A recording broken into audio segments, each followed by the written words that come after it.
And what I mean by that is if y'all are sitting around and she's dozed off and gone into a nap and y'all look over and she has quit breathing, do you want to bring her back or do you want to let her be with Jesus?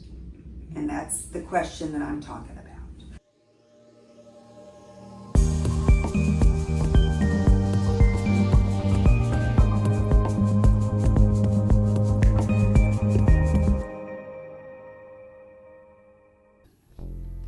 Welcome to this deeply personal episode of the Caregivers Collective. In today's episode, Navigating Difficult Conversations, I'm inviting you behind the scenes of a real and intimate conversation, one my own family had with our mother's doctor. As we navigated this difficult conversation, the doctor walked us through the importance of having a Do Not Resuscitate order, a DNR, as well as a living will. This conversation wasn't easy, but it was essential. So tune in as we navigate this conversation in love, clarity, and the courage it takes to plan ahead with compassion and dignity. So let's dive in and see what one of these conversations may look like if you have to have them with your loved ones. Patients with Alzheimer's also sleep a lot. And what happens is, while she is sleeping, her little mind is still trying to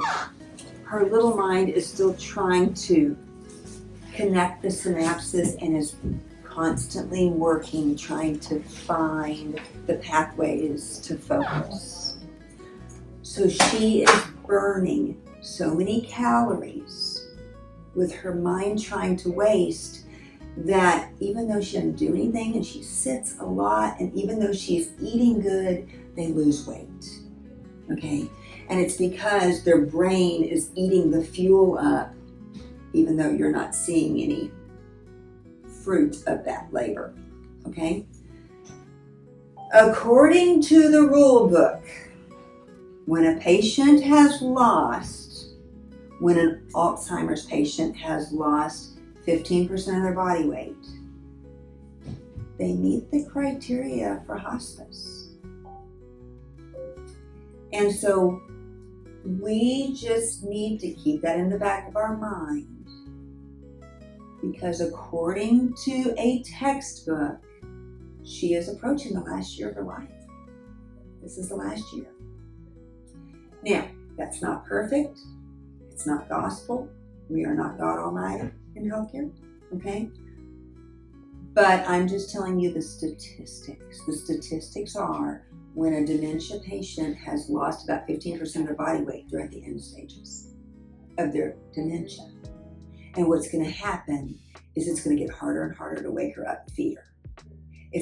She is going to start spending more and more and more time asleep. And you're going to try and wake her up and she's not going to wake up. Are you with me on that? We are with you on that. But she doesn't sleep a whole lot. Except for when it's time to go to bed. Yeah. Otherwise, she's awake and alert. Right. And she eats very well when we just leave her alone. Okay, but these are just things that we just start to monitor. Right. Because she's lost so much weight. Okay. Mm-hmm. And that's part of the disease. Mm-hmm. It's not because y'all aren't feeding her. It's not because y'all are neglecting her. Mm-hmm. It's not because she's jogging around the block and working off her calories. Mm-hmm. It's because she's got the end stages of dementia. So, that's going to bring up two conversations today. The first conversation is her living will. We have this on file. It was done a few years ago, that if something happens and she has a massive stroke and she's a vegetable, she doesn't want to be kept alive on machines. That's all well and done. But the second conversation is, are we ready to sign something called a DNR? Do not resuscitate. That's what that stands for. And what I mean by that is if y'all are sitting around and she's dozed off and gone into a nap, and y'all look over and she has quit breathing, do you want to bring her back or do you want to let her be with Jesus? And that's the question that I'm talking about. That's different than this document. This document says do everything, give me a fighting chance, but if at the end I'm going to be a vegetable and I'm never going to walk and talk and breathe, pull the plug and let me go. That's what this one is. Okay? But the second conversation I'm talking about is called a DNR. And it's just a conversation today. Obviously, I need your dad involved in this conversation. He's right out there. But it's just something that, are we ready for that? Because to bring her, she's gotten so tiny and so frail. If I were to do CPR on her, I would probably break about 5 to 10 ribs. And if we got her to survive CPR, then she's demented and in horrible pain from all the broken ribs and still gonna die from dementia. I mean, it doesn't fix anything. Right. Other than we've now created pain on top of the memory loss. So these are just conversations that I need y'all as a family just to talk about. Okay? Yeah. Now, notice I did not mention a DNR for you. I did not mention a DNR for you. And I didn't mention one for your dad. Your dad doesn't need one yet. There comes a time, well, in the Macmillan practice, I start talking about it with everybody when they turn 90. Because I have 9-year-olds that still drive and come see me. And they play pickleball and they're still kind of active. But we talk about it because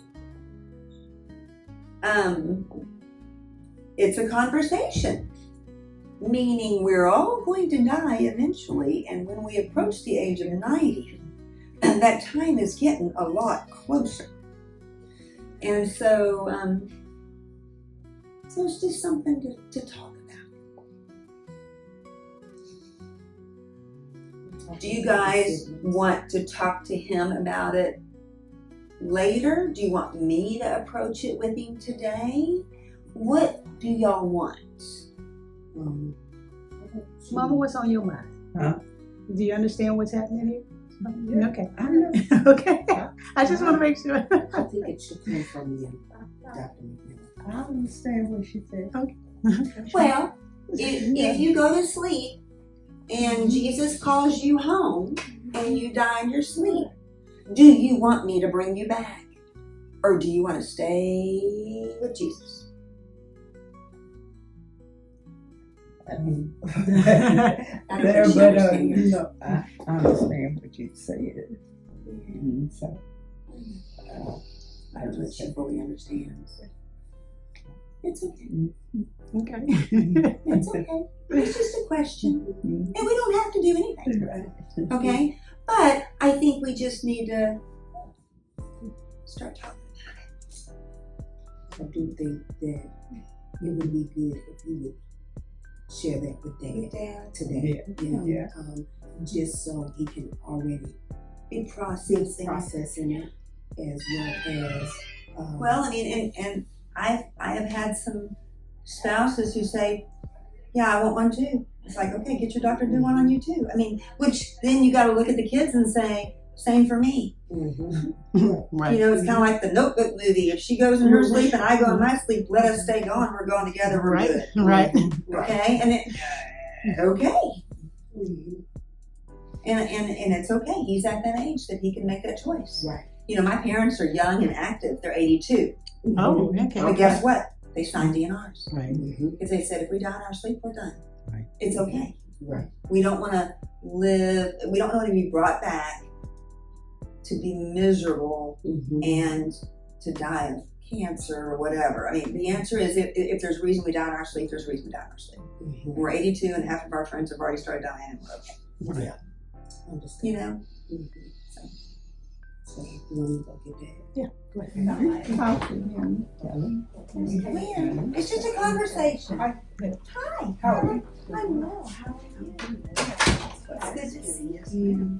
All right. So we are talking about Mama, and she has dropped down on her weight a little bit, Mr. Brown. She is down to 96 pounds. And I was just sharing with your daughters that in the rule book for dementia, when a patient loses about 15% of their baseline body weight, they are considered at the end of their dementia cycle. Now, so technically, she has now lost almost 15% of her body weight from where she was before we got dementia. Okay?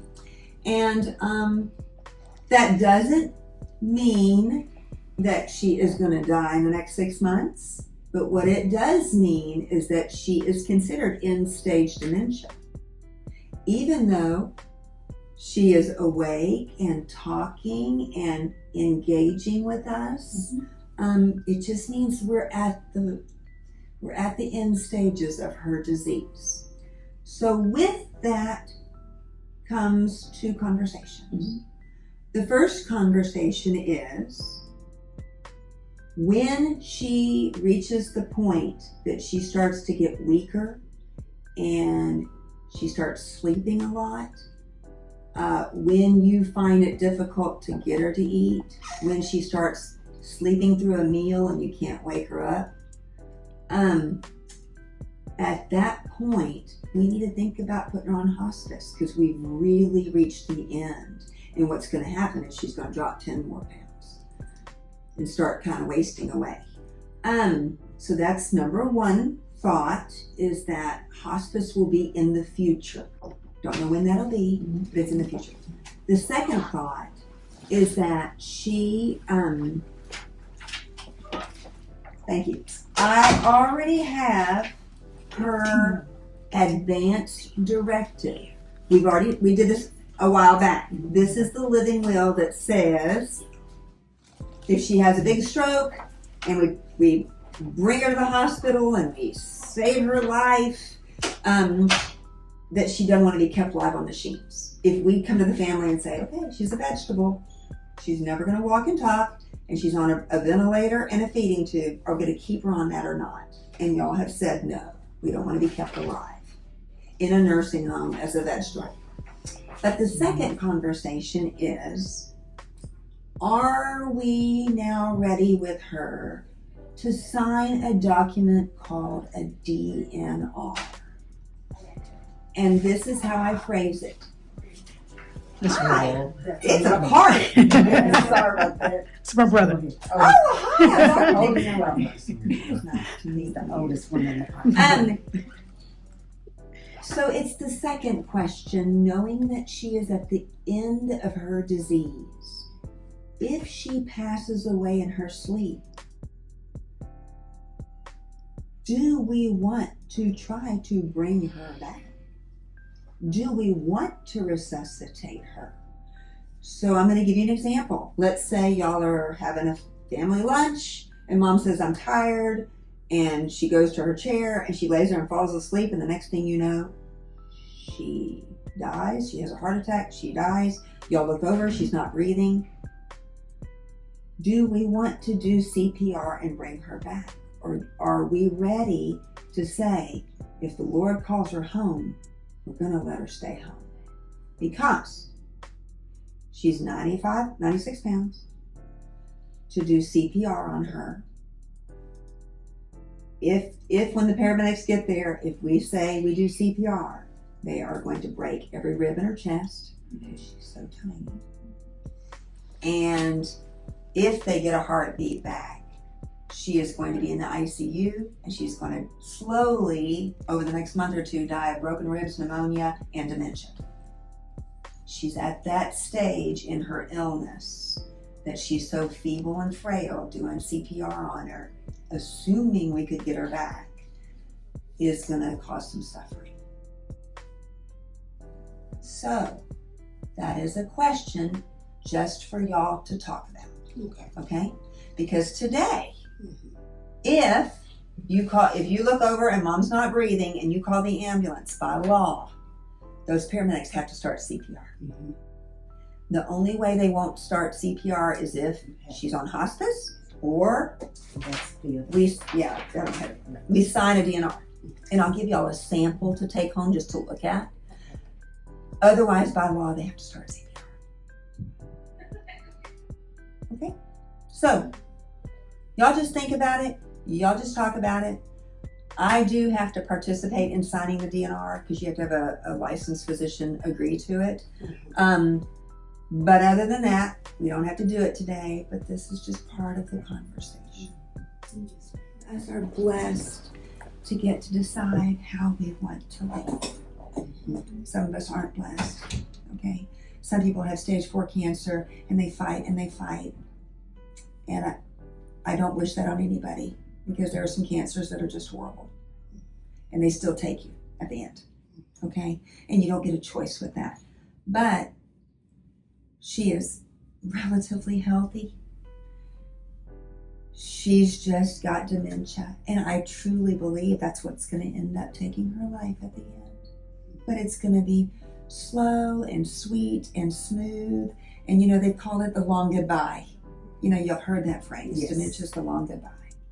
And she's being blessed with that. But that begets the question of how do we want to leave when the time comes? Okay? I feel God has been good to me, and so I know somewhere on the line that I'll be somewhere else, and so Yeah. so God didn't say I could never go. I understand that. Yeah. We're not going to live on the earth forever. Nobody in this room is going to live on this earth forever. Okay? Not a one of us. And you know what? There is life after death. And that y'all get to choose. Because there are people that don't get to choose how they leave this world. Yes. Okay? Yes, ma'am. So what do you do after you go to the doctor's office? You go and have breakfast with your family.